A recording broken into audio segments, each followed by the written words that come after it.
want to take some work right out of the homework for 5-6. Here we go. Oh. All right. Has anybody ever gone to the Del Mar racetrack? Yeah. See the horses race? Have you ever bet on a race? 6 days of the year. Do you understand how to tell which horse is a long shot? Yes. Or which horse is a sure thing? The odds. I like it. It's all right if you don't. It's actually probably better if you don't. Because you have to have a lot of money in the first place to make any money there, really. But one way that we can think of ratios that we see sometimes is the odds. You hear the odds of winning the lottery, but the racetrack is really where you see a lot of odds. And the odds actually there is where they calculate how much money you get back based on how much you bet. So if a horse had 15-2 odds, I can write that as a fraction, like 15/2, right? Right. Now we're not going to get, we're not going to get too deep into horse racing. So if you're hoping to get a course on how to bet effectively in the horse races, I don't want to get into that. You look at the experts and they're not doing all that well either. So, it's probably better just to blindly guess. Like I did that one time. Long shot came in and I only bet $2. I'm like, damn. But another place you got ratios would be something like if there were, let's see, 7 apples to 5 people. So how would you write that as a ratio? Yeah, 7/5. 7 to 5, right? So another way to say this is 7 to 5, because sometimes there's a physical interpretation of this. 7 apples to 5 people. Now, if you divided that evenly amongst the 5 people, how much would each person get? Changes into a mixed number. You can see a little bit better. Let's just look at it as a mixed number. 1 and 2 fifths. So each person can get 1 apple and 2 fifths of an apple. Let me stop there for a second. If I have 7 apples and there's 5 people, they're definitely all going to get an apple, right? But then I got 2 apples. If I divide that amongst 5 people, they each get 2 fifths of an apple. So that's another way to interpret this fraction. If I write 7 apples to 5 people, write as a fraction, I can then see how much each person gets. I mean, that's one little tiny thing you can do with it. I like it. I like it. Let's see. Yeah, sure. What about on a map? We see this kind of thing on a map all the time. 2 inches, well, let's do it this way. 40 miles, so 3 inches. So if you ever look at a map, there's always a scale at the bottom. If you want to, you can put a little ruler up there and then measure between towns, right? So 40 miles, on this map, it would be represented by 3 inches. So if I saw 2 towns that were 3 inches apart, they're actually 40 miles apart in real life. I can't just go, oh, it's right there, hey town. No, in real life, it's 40 miles away. I like it. So anyway, and then I can write that as a ratio, 40/3. All right, I like it. Yes, sir. Is that called a ratio? Yeah, this is called a ratio. Totally. And I don't think we talked about it, but we have things called rational numbers, and it's because they can be written as a fraction.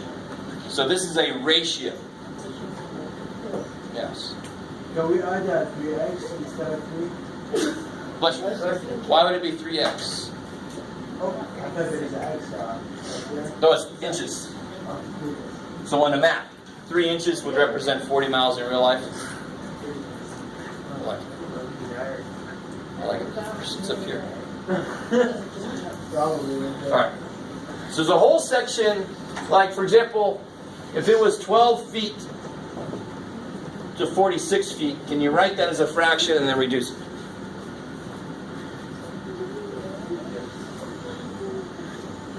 Now what would this be representing maybe, have you guys ever heard of scale models, right? You have scale model, like you're an architect, you're going to build a building. What do you do first? You make a little scale model, so you can kind of see it in 3D in real life and go, well, that ain't going to work, right?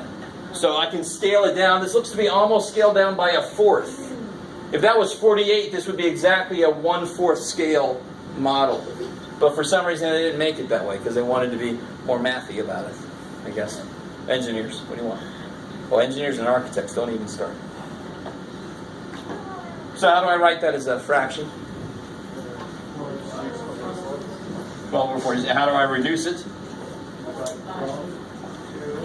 Can't divide 12 in there. 12 goes into 48, not 46. Divide by 2. Alright.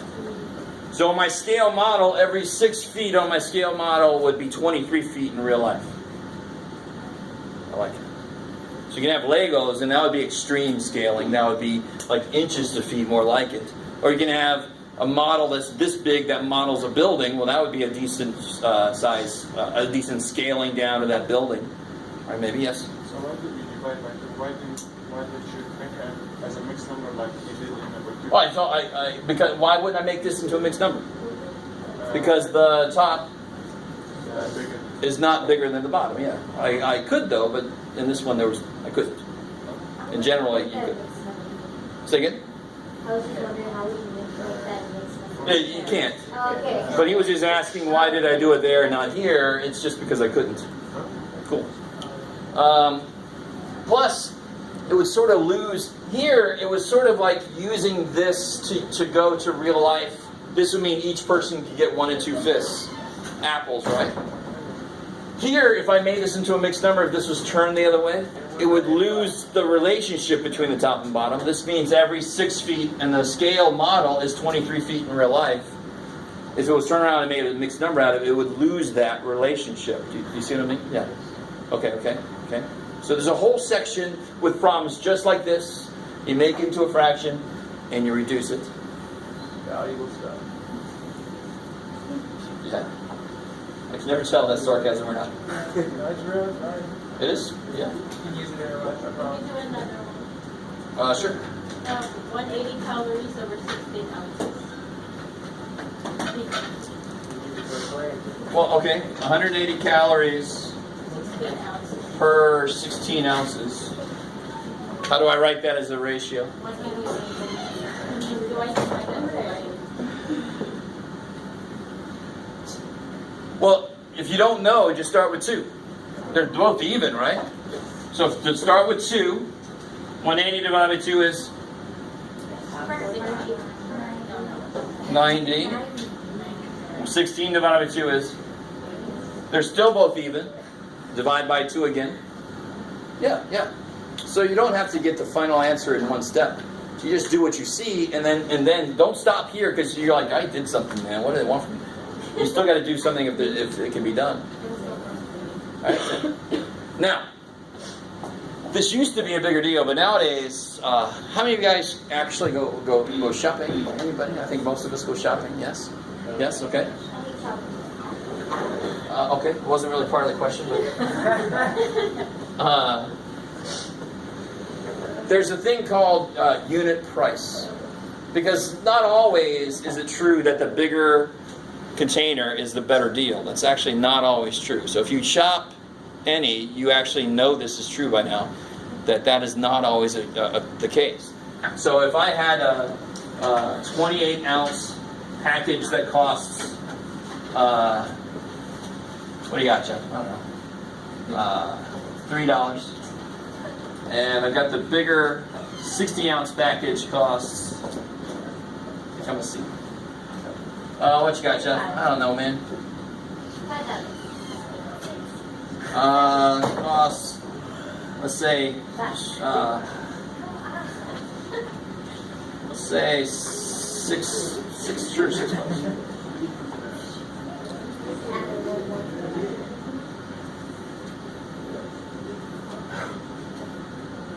So how much does it cost per ounce? So this is what's called making this the unit rate. unit meaning one, right? So 28 ounces is $3. So 1 ounce is how many bucks? So how would I do that? So we guys get this here. If 28 ounces cost $3, 1 ounce costs how much? What am I going to have to do? No, I divide by 3. If I divide by 3, am I going to get 1 ounce? How many ounces do I have currently? 28. What do I have to divide by to make it become 1 ounce? 28. So really, you want to set this up as price per ounce. Do you see that? And that's how we do it, isn't it? Price per ounce, price per gallon of gas, so forth. So if I reduce this, or I can't reduce this, but if I divide this, what is 3 divided by 28? Somebody help me out. My hand doesn't work. It's like 0.8 or 0.9. 7. Almost 1. I mean, What? 0.9 or It's like 0.8.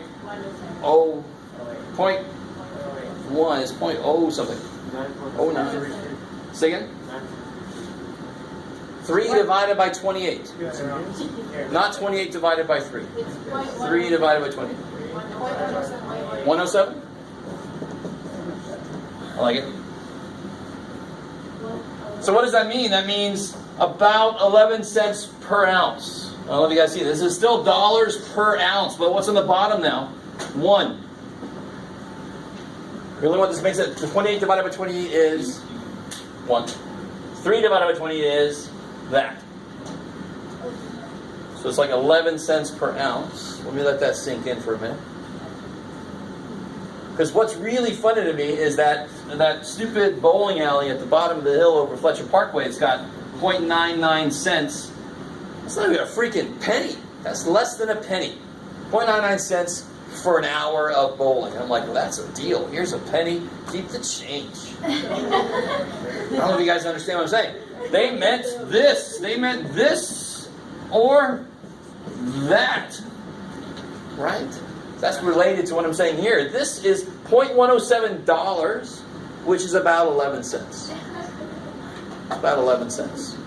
All right. So how about this one? This one's a little bit easier. This would be what over what? 6 over 60. $6 for 60 ounces. Let me see if you guys can handle this. So it's 1/10. What's 1/10? 0.1 per ounce. So 10 cents per ounce. So which one's the better deal? In this case, what comes out to be the better deal? This one costs how much per ounce? 11 cents, just almost 11 cents. 10.7 cents per ounce. This one costs 10 cents per ounce. Let me try it. Which one of these numbers is bigger, I guess is my question. This one. So that's the worst deal. This one costs more per ounce. In this case, the bigger one is better, which is normally the way it is, but sometimes they're really evil. Especially I remember with the cereal, the bigger box was like more expensive per ounce. I'm like, who's going to buy that? It sucks. People don't pay attention. And people don't pay attention. They get them all the time. All right. So that's the idea of unit rate or unit price. Let me see what other word is. All right, here. It doesn't have to be price. It could be, here's one right out of the homework. Sure. Well, that's the reason. That's all right. So if I went 527 miles in 9 hours, make that into a unit rate.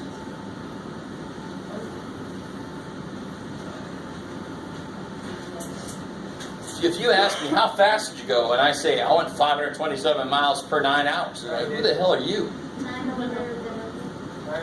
Careful. Yeah, 527 over 9. Because how do I tell somebody how fast I was going? Miles per hour. So miles on top, hours on the bottom. Like 55.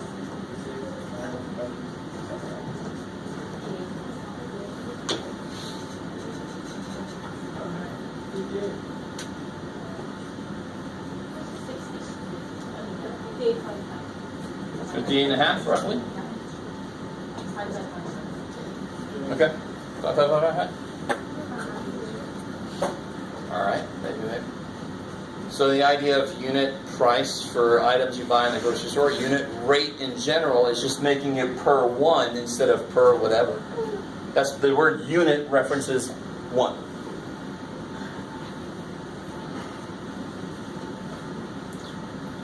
Blah, blah, blah, blah. So there's a whole bunch of unit price and unit rate stuff in there. I like it. So then the last section, this is it for today.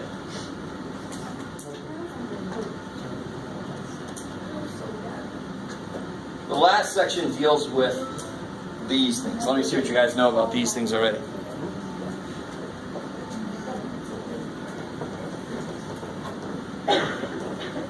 So what do you guys know about this? What is that symbol? How do you read that symbol? What does that symbol say? Divide by 7, probably. Square root. Alright guys.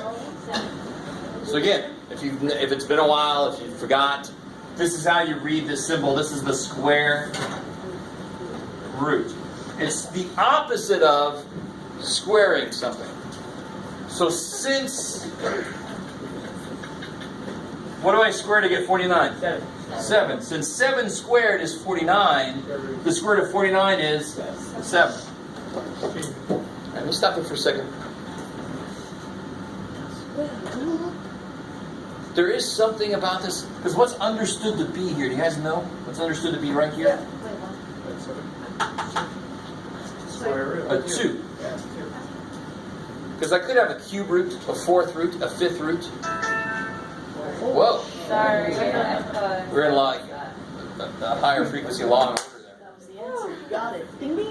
there. I like that. It's very upbeat. So let me ask you this. All right, what about this? What's the square root of 16? 4. So the question. So here's the reason people have trouble with math. A lot of math is shorthand. You guys know what shorthand is? Shorthand. You ever seen those people in a courtroom doing the typing? Yes. Oh, it's an equal that. Pretend like you have. Yeah, those Right. usually Stenographers. really bad pantsuits. They're not typing every letter of every word that's being said, because that would be impossible for them. They're actually typing symbols that represent the words that are being said. So later they can be translated. So there's one symbol for the word contract, because that's going to come up possibly a lot. You guys understand what I'm saying? So instead of writing C-O-N-T-R-A-C-T, they hit the contract button, and then they keep going. So the shorthand symbols that represent these words that happen often in courtrooms, so they can get everything down quickly, right? So, if you didn't know what the symbol for contract meant, you wouldn't. If this is the symbol for contract, and you see that, you're like, what the hell is that shit? Somebody has to tell you, oh yeah, that means the word contract. You're like, oh, okay, the hell, why not? So it's just like the way you were taught, this represents the buh sound. I mean, you weren't born with this knowledge, right? You had to be told what this symbol represents. You had to be told what this symbol represents. So you have to be told and really just internalize it what that symbol means. So what question is this symbol asking? What does it take 2 of to multiply to be the inside? That's the question that symbol asks. So it takes 2 4s to multiply to be 16. I like it. What about square root of 81? 9. Yeah, it takes 2 9s to multiply to be 81. I like it. What about the square root of 39? Ooh, I like it. People are busting out the calculators. 6.2 or something. Good, I like it. Tell me, what numbers is this going to be between? This is bigger than... What do you wish this number was? What's a number smaller than this that I could use? 36. And then the next number up would be 49. So it must be in between 6 and 7. So 6 and some change. Exactly, 6 and some change. So if you actually do it, what do you get? Kathy, do you do it? Oh, how dare you take this? Why am I dividing? The square root of 39. Do you have a square root button? Somewhere here. It's not 30. So, I like it. This, guys, this means do what? Divide 719 by 5. This means the square root of... Oh, yes. Should be. Oh, yeah. Just the way I drew it. Yeah. Jeff, I don't have the Oh, you don't have a square root button? No, not Oh, all right. So it's between 6 and 7.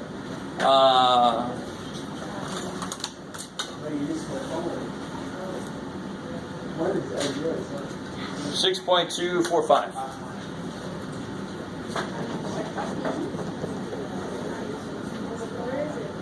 So guys, just pushing in a little bit. What do you think this would be? What do you think the question is? Guys.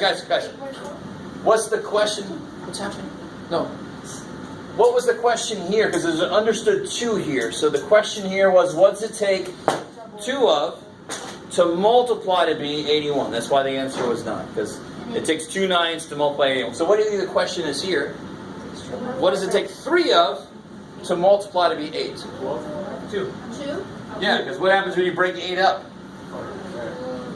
4 times 2, which is 2 times 2 times 2. So what does it take 3 of to multiply to be 8? 3 2s. So cube root will always make something smaller than it was. So you wouldn't do it like you did the other one? Or is that a different way you can do it? No. All right. This one I couldn't do in my head because 39 is not a square number. Can you guys tell me some square numbers? 4. Square numbers. Why is 4 a square number? Because 4 is 2 squared. 4. What's 3 squared? What's 3 squared? Oh my God. Okay. All right. Let's do this. 1 squared is 1. 2 squared is 4. 3 squared is 9. 4 squared? 5 squared? Do I have to do this anymore? What's the next one?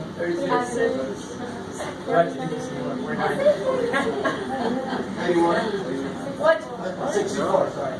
64? Yeah. 81? Okay. So those, if I ask you the square root of any of these, you can do it in your head.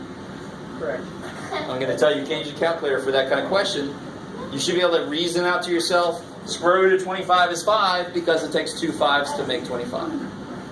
Now if I ask you what's the cube root of 64, I wouldn't mind if you broke 64 down into its parts to see what does it take 3 of. But what do you think it takes 3 of? It takes 2 8s to make 64, so the square root of 64 is 8. I'm asking you what the cube root of 64 is, and it's 4. 4 times 4 times 4 is 64. Exactly. So this kind of problem, I would definitely break it down if I were you. Right? Cube root. So a 4th root would say, what does it take 4 of to multiply to be this? 5th root, so forth. That's what every single root asks you. Obviously, the higher the root gets, the harder the problem gets. Because the number's going to get stupid big. Right? After a while. I like it. We're going to focus on square roots. Alright. What about... Yes, ma'am. Actually, the square root of 39, you would just take that decimal as the answer. Yeah, that would be one where I'd say use your calculator to find this or estimate this, and you have to be able to tell me between 6 and 7. I like it. What about this? If you think it's -2, check it. What's -2 times -2? You are wrong. Positive 4. Oh, shit. So there is no real number that multiplies by itself to become negative something, right? So -0. I mean the negative for what? The 0? Oh, no. I'm sorry. There is no real answer. Come on.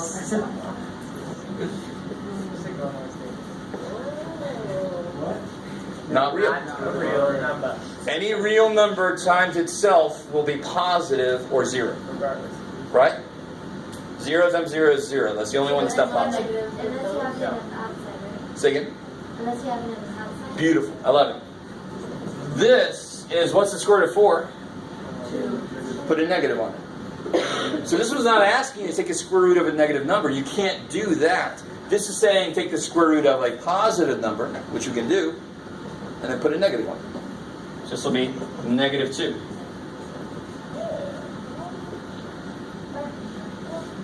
So, do you notice how I said this is not real? I didn't say this doesn't exist. I said this is not real. There is an answer to this. But it's not real. Just kidding. What's 2 times 2? Not negative 4. Yeah, but negative. Oh, that's It's still positive. So there is no real number that does this. But there is a number that does this. It's just not real. Is it 2? We're not going to talk about those this semester, don't worry. Alright, that's plenty. You guys are antsy. That's enough, yes. Yeah, it just, you do that problem and then put a negative on it.